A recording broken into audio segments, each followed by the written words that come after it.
Yo, what is up, YouTube? It's me, Rahul. I am back again with another video today. It's Saturday, another off day for me. I don't usually do videos on Saturdays. I was planning on doing a Unite video today, but we did a friendly match for some US players versus some Japanese players, some of the better players that you might know, your household names from both sides. And that happened yesterday. Well, not all of it. We started the first matches yesterday.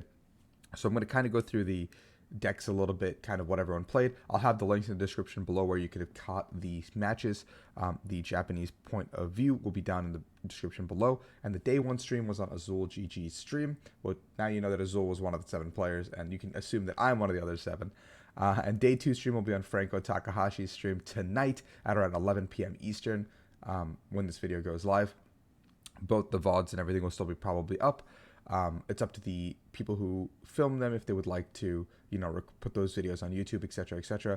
I know that Yoshiyuki went ahead and did his stream on YouTube, so it will be there, so you can watch this 7v7. The concept is generally that we all bring 7 decks, 7 different unique archetypes, and we throw each other against each other, and it's a best 2 out of 3. But the caveat here is all 7 of us get to sit in a Discord call together and help each other make plays.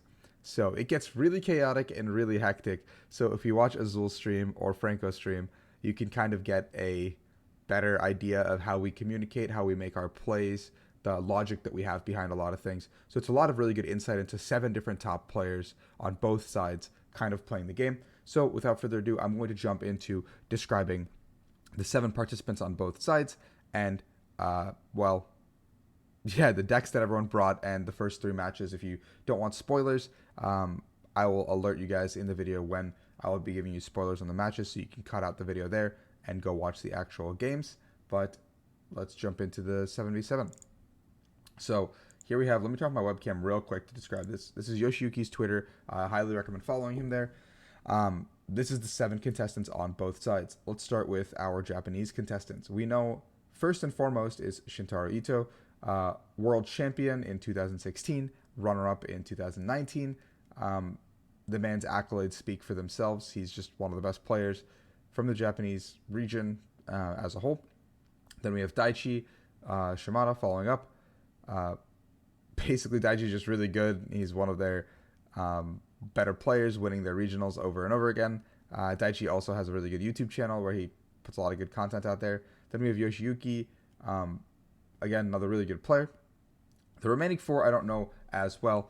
I know that the 4th person as well as the 6th person are newer to the team. They are the 2 players that were replacing some of the other players, because I believe they are 2 of the 4 Heavenly Kings from Japan over here. And then we have a World Championships 2019 top 8 finisher as well here. And then a Limitless Invitational, I believe that says winner or champion, representing the side of Japan. So it's like the accolades are there.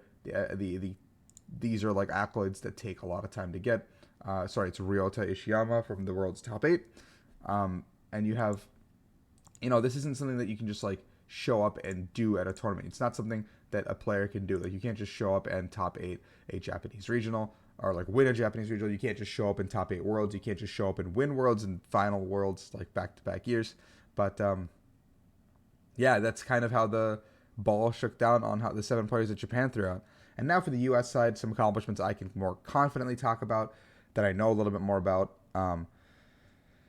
Top of the list is me, yours truly, Rahul Reddy. I asked Franco what the text said. It does say World Championship 2-time top 32 finisher, basically back-to-back. So I placed 13th and 30th in back-to-back years. So that's the accomplishment they chose to put on there. It's probably better than my other accomplishments. I won't lie to you guys. I'll take it. Then we have Daniel Altavilla. You guys might know him in general from just, content creation, playing. He's been around forever. International champion is the title they chose for him.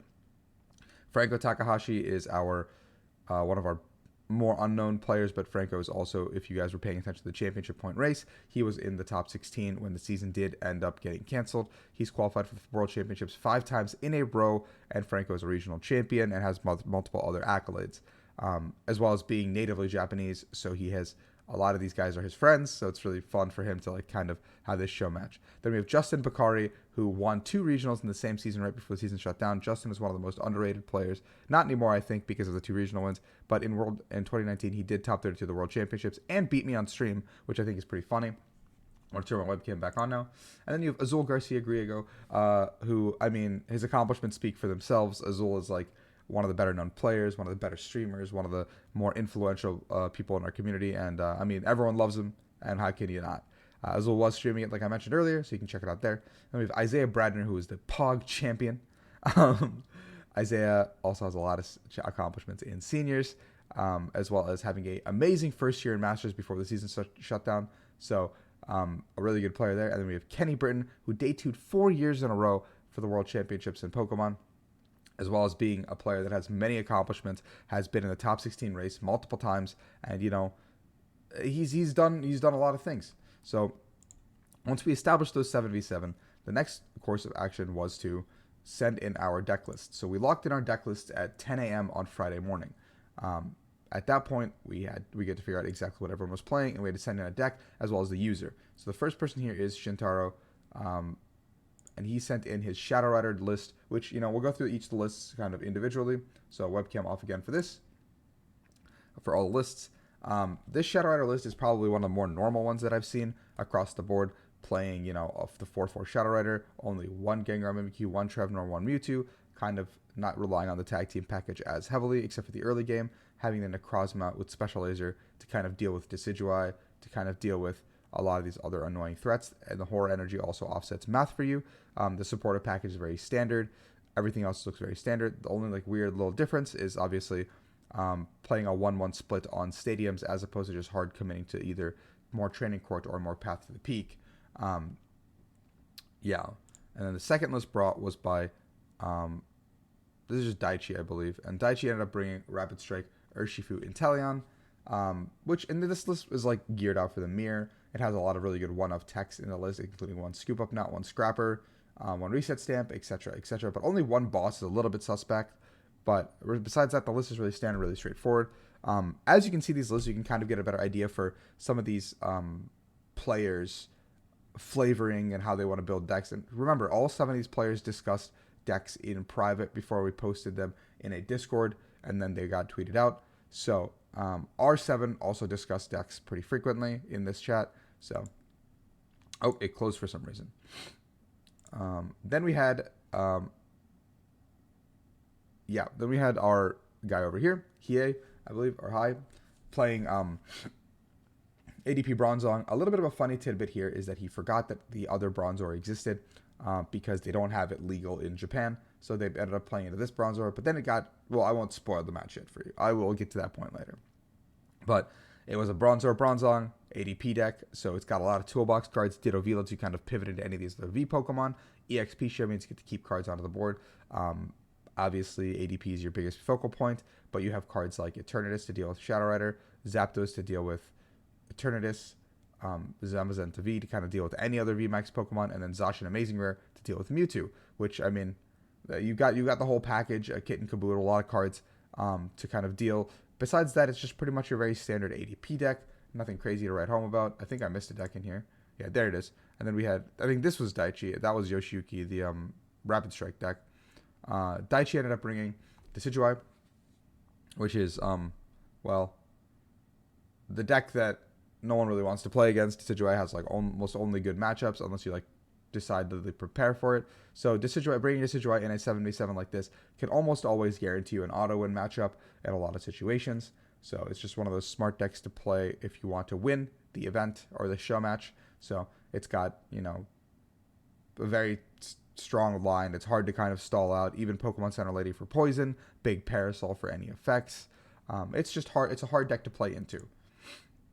Those are the first 4 decks, and then the next 4 we had. This person here ended up brought Rapid Strike Malamar, but sporting the Inteleon line. Now with the 4 Sobble, you have 4 more cards to kind of still assist that Rapid Strike Tentacles attack, but you also have cards like Lily's Full Force. Wait, why is this in here? That's interesting, actually. You have Lucky Egg Pokemon Catcher is a very interesting card. 3 Spiral Energy as opposed to 4, also very interesting. So this list feels a little bit more unorthodox than what I've seen in the past from this deck, but it does seem like it's going to win games because it's Rapid Strike Malamar, not because of anything else. So the list looks very, cool, unique for sure is what I'll say. Yeah. Then we had Ice Tray, the deck that everyone has been talking about. And now the most interesting card in this Ice Tray deck is not only this Wash Energy, this Surge, but this this Articuno that has Blizzard Veil, which means when you Roxy or do something like that, the bench damage gets prevented, I believe. No, that's actually wrong. Ignore me. That's not right. But Boss's Orders. So now your bench Sobble, your bench Calyrex are kind of protected while your Articuno just takes a hit, sets off the prize trade. A really good card overall in general.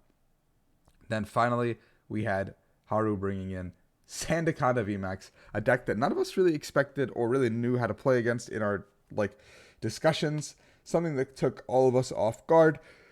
Plays heavy Cheryl. You kind of, by heavy I mean 2, but that's more than 1. So you basically just do a lot of snipe damage, set up the board, and it's really annoying to deal with. So that's the 7 decks that the Japanese players did bring. So let's jump into the US players lists. That's me, Rahul Reddy, right there. I brought Rapid Strike Urshifu. I wanted to play a Cheryl, but the group didn't let me. This is the list that we ended up settling on. There's a lot of switching cards, more than we would have liked, but it ended up paying off in our favor. Check out the match. Yeah, etc., etc. This is my list. There's not much to say about it, I think. Then we had Danny Altavilla bringing his Luke Metal list. A little bit of a discussion behind it. The Ericas over the boss. We were thinking about having 4 boss over 1 Ericas, yada yada, etc. But the list is very good. We really like the deck. Then we had Ice Rider that Franco brought. A very standard, consistent deck that doesn't really have that many too bad matchups. So overall, across the board, you can do a lot of things. And, I'm not complaining about having Ice Rider in the kit. It's just one of those decks that we want. Then Justin Bakari over here bringing Shadow Rider with a 1/1 Alchemy line. And then Gengar and Mimikyu, kind of giving us a little bit of better options. A little bit more setup as opposed to their Shadow Rider list, but a little bit more consistent, playing the Swells to deal with Path as opposed to playing your own Path. Yeah, that's the list we brought on. Oh my god, where'd I go? Then we go back to here. Azul ended up wanting to bring Eternatus. The final card decision we were making is between Liepard and the 4th Marnie. Having Liepard gives us an option to deal with, some tools, stuff we normally wouldn't have a chance to deal with. So Eternatus, very good deck. The idea is to snipe the Shadow Rider. Isaiah ended up bringing AD. No, he didn't bring ADP. Isaiah brought Catterday. That's right. Isaiah brought Catterday. Kind of a memeier deck, a little bit under the radar deck. We figured we could just take out one of the meta decks by sniping it, just, getting it off the board. And then Kenny ended up bringing ADP. Very standard, very good deck across the board. Nothing really to complain about. Those were the 7 decks that we ended up bringing. So what ended up happening is, this is where you're going to cut off if you don't want any spoilers. I'll leave the links in the description below for where you can watch the games. But here is what ended up happening. We started the match yesterday. We played the first 3 matches. We ended up having Haru or Hiei go up against Danny, which was the ADP player, up against the Luke Metal player. And the match was not swift 2-0 because we took a lot of time, but it was a 2-0 in the favor of Luke Metal, just because of how the matchup kind of plays out when the ADP deck doesn't have any cards to deal with Luke Metal. The second match was Yoshiyuki going up against Isaiah, which means that we had the Rapid Strike Inteleon going up against Catterday. Probably one of the worst matchups for Isaiah to ask for. The first game came down to the wire. I would highly recommend watching it. It was like a 1 prize game with Yoshiyuki having an insane turn to even get back into the game and win the game. And then Isaiah kind of got rolled on game 2. So we were down 1-1 now in series matches. And then the third round, they sent me into the fire, despite me saying, I'm pretty sure we're going to hit a bad matchup for me. I ran face first into Shintaro playing his Shadow Rider deck, but I 2-0'd the set. Find out how on Azul stream. And that'll be all from me here. Check out the matches tonight. Show the love to all the US players and the Japanese players. I'll have everyone's Twitters in the description below. I will have every single person's YouTubes and whatever that you need to go watch in the description below. So go check that out. Show everybody some love. I appreciate everyone being here today. And with that, peace out. A little bit of fun Saturday content for you guys to kind of showcase some of the other things we're doing. Show matches for fun. The Japanese audience really seems to love this. The US guys who were watching last night seem to really love it as well. So, as always, thank you guys, and I'll peace out. See you on Monday.